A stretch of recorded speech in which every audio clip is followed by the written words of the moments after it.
Hi there, and welcome to The Daily Gardener, a podcast about gardening, botanical history, and literature.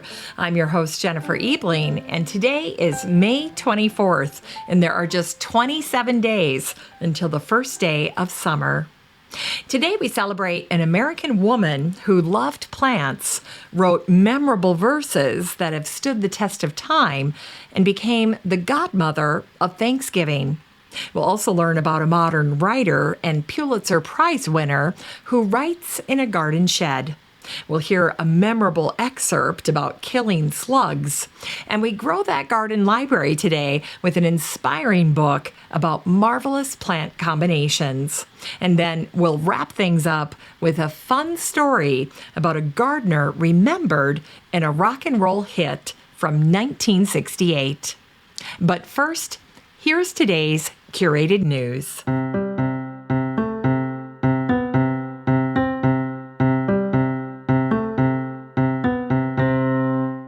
Today's curated news comes to us from Our Crafty Mom. This is a fun little post that was written by Michelle. She's a crafter, a DIYer, and a lover of all things home, including easy recipes.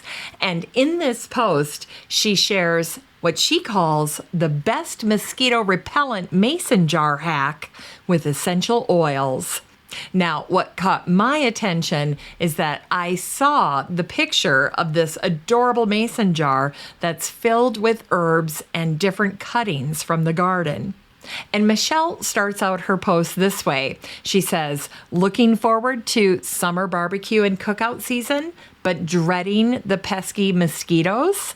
This mosquito repellent mason jar hack is just what you need. It uses essential oils as a natural repellent, and it's so easy to make. And I think it's so pretty.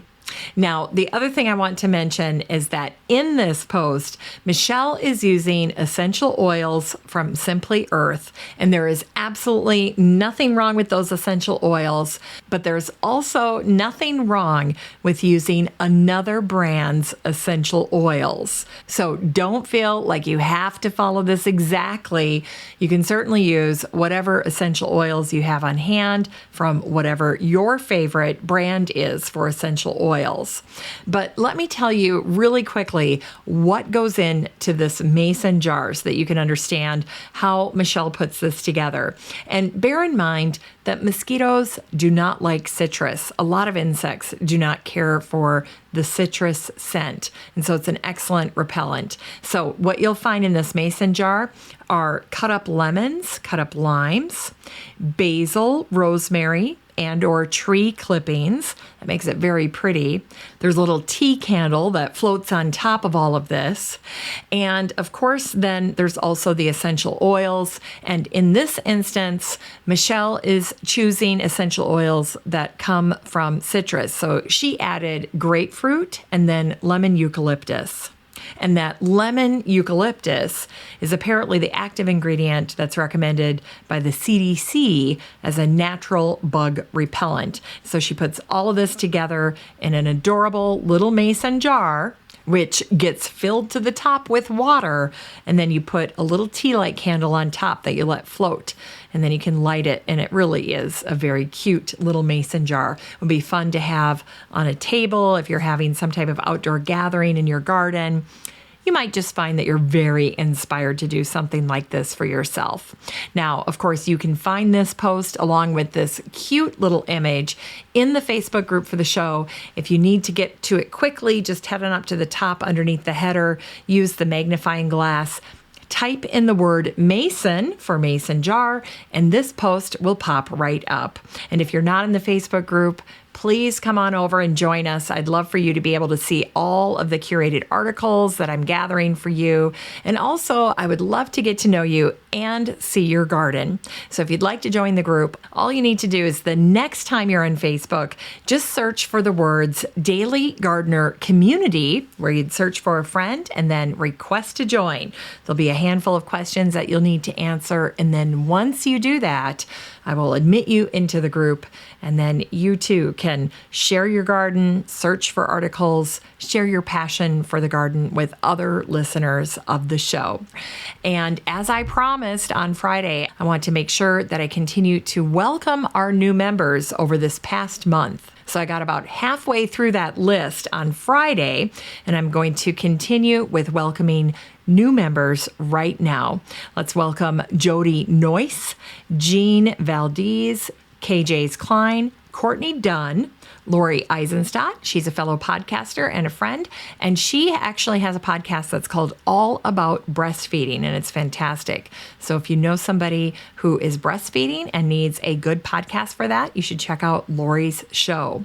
Also want to welcome Barbara Meekin, Diane Chandler, Susan Thomas, Sarah Lee Etter, Christine Patricia, Carrie Tillett, Wendy Jackson, Carla Sterrett, LT Marie Karras, Toby Howell, Susan Paith, Vera Girardi, Carolyn Hockenbury, Michelle Yancey O'Brien, Kath Thompson, Molly Shipman, and Rosie Cubbin.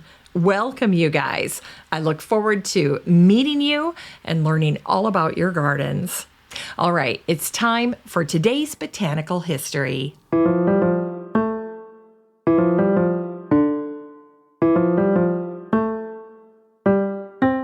Here's botanical history for today, May 24th. It was on this day, May 24th, in 1830, that Mary Had a Little Lamb by Sarah Josepha Hale is published by the Boston firm Marsh, Capon, and Lyon.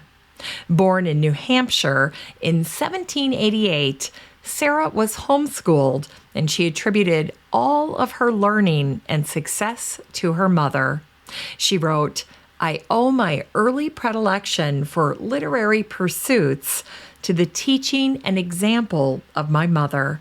She had enjoyed uncommon advantages of education for a female of her times, and possessed a mind clear as rock water, and had a most happy talent of communicating knowledge." In 1848, Sarah married David Hale. He encouraged Sarah's intellectual endeavors, and together they enjoyed reading and study. Their idyllic life together was cut short when David died of a stroke after just 9 years of marriage. Sarah gave birth to their 5th child 2 weeks after David died, and she began writing to support herself and her 5 children, all under the age of 7. So think about that the next time you hear the nursery rhyme, Mary Had a Little Lamb. In 1835, Sarah wrote Spring Flowers, or The Poetical Bouquet, easy, pleasing, and moral rhymes and pieces of poetry for children. In the book, Sarah wrote Mary Had a Little Lamb, but she also wrote of Mary and her little pet bird, Dickie. It goes like this: "In that gilded cage hung with chickweed and may, like a beautiful palace and garden so gay. Perhaps you're not happy, perhaps you're not well. I wish you could speak, that your griefs you might tell. It vexes me quite thus to see you in sorrow. Goodbye, and I hope you'll be better tomorrow." In 1856, Sarah wrote another book that focused on flowers, and it was called Flora's Interpreter, or The American Book of Flowers and Sentiments. This gift book featured poetry and flowers in an effort to raise American national sentiment. Sarah opened the book with this epigraph: "A flower I love, not for itself, but that its name is linked with names I love, a talisman of hope and memory." By this point in her career, Sarah had established herself as a writer and editor, but also as the godmother of Thanksgiving. For 20 years, between 1847 and 1867, Sarah fought to make Thanksgiving a national holiday, a day that was celebrated on one day throughout the nation. And she wanted a certain day for that celebration, writing, "The last Thursday in November has these advantages. Harvests of all kinds are gathered in. Summer travelers have returned to their homes. The diseases that during the summer and early autumn often afflict some portions of our country have ceased, and all are prepared to enjoy a day of Thanksgiving." But Sarah's wish would not be granted until 62 years after her death, when Franklin Delano Roosevelt made Thanksgiving Day an official national holiday in 1941. In the year before she died, at the age of 90, Sarah poignantly wrote about her death in her very last column. She wrote, growing old, do they say it of me? Do they hint my fine fancies are faded and fled, that my garden of life, like some winter-swept tree, is frozen and dying, or fallen and dead? Is the heart growing old when each beautiful thing, like a landscape at eve, looks more tenderly bright, and love sweeter seems as the bird's wandering wing draws nearer her nest at the coming of night? And today is the birthday of the American novelist and short story writer Michael Chabon, who was born on this day, May 24th, in 1963.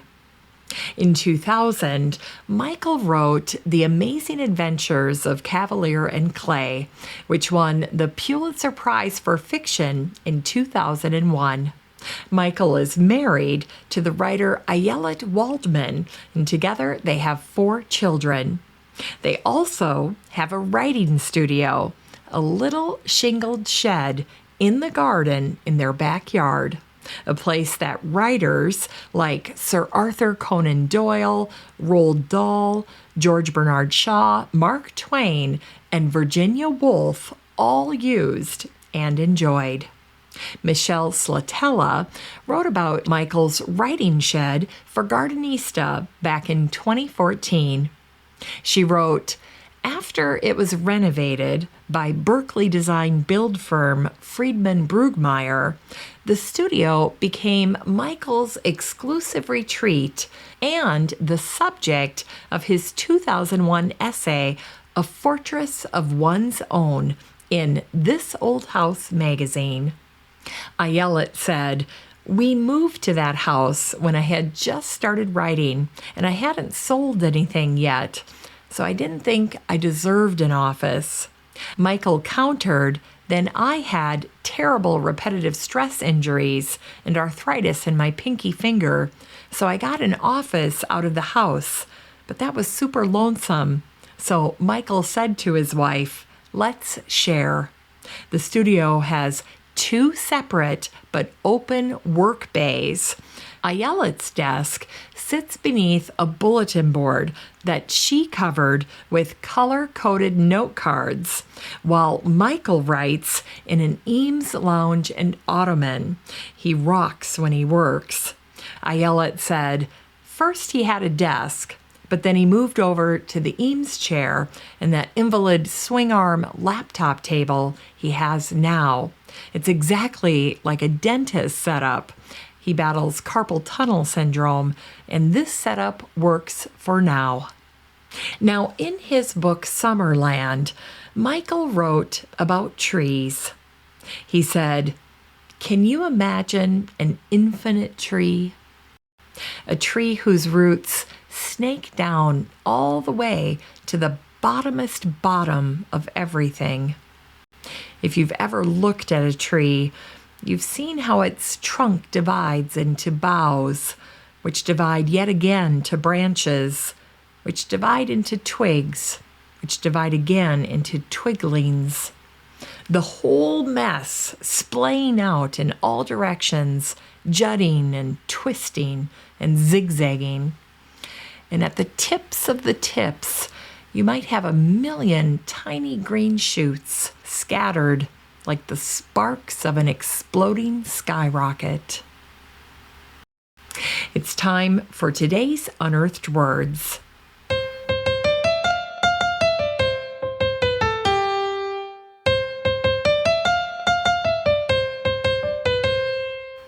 Today's Unearthed Words come to us from P.G. Wodehouse, the English author and one of the most widely read humorists of the 20th century. This is an excerpt from his book, A Damsel in Distress. Hear him now as he toils. He has a long garden implement in his hand, and he is sending up the death rate in slug circles with a devastating rapidity.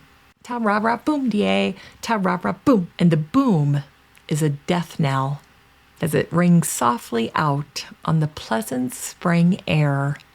Another stout slug has made the great change.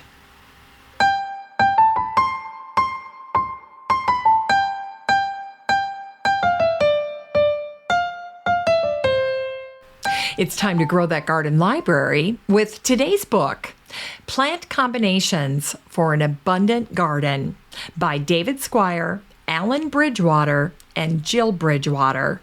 This book came out in 2019, and the subtitle is Design and Grow a Fabulous Flower and Vegetable Garden, Practical Advice, Step-by-Step Instructions, and a Comprehensive Plant Directory.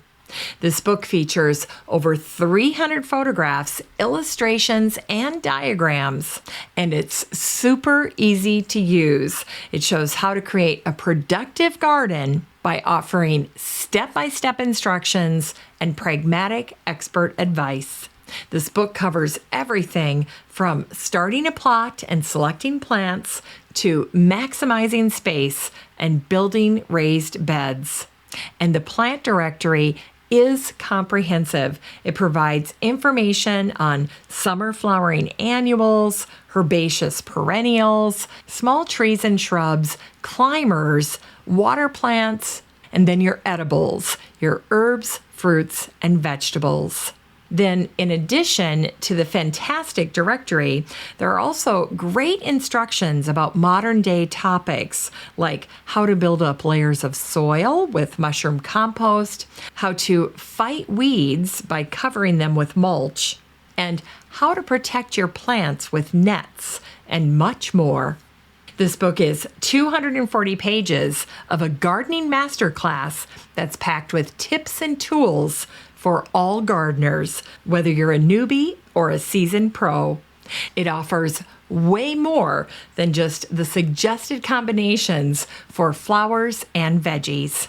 You can get a copy of Plant Combinations for an Abundant Garden by David Squire, Alan Bridgewater, and Jill Bridgewater, and support the show by using the Amazon link in today's show notes for around $10.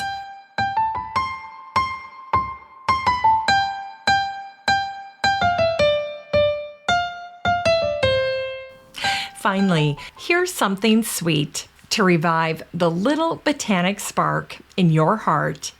It was on this day, May 24th, in 1968, that the Rolling Stones released their brand new song, Jumpin' Jack Flash.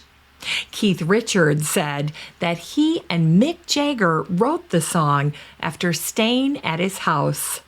One morning, they were awakened by Keith's gardener, Jack Dyer. Jagger asked, "What's that noise?" And Richards replied, "That's Jumpin' Jack."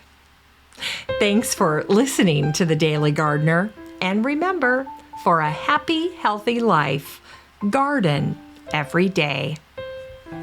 The Daily Gardener is produced in lovely Maple Grove and Wyoming, Minnesota. If you want to read today's show notes, just head on over to thedailygardener.org.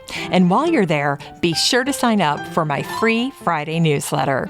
And don't forget that you have a standing invitation to join the free Facebook group for listeners of the show. Just search for Daily Gardener Community the next time you're on Facebook and request to join. Last but not least, you can always get in touch by emailing me at jennifer@thedailygardener.org. I'm your host, Jennifer Ebling, and as always, have a great day in the garden, and we'll see you tomorrow.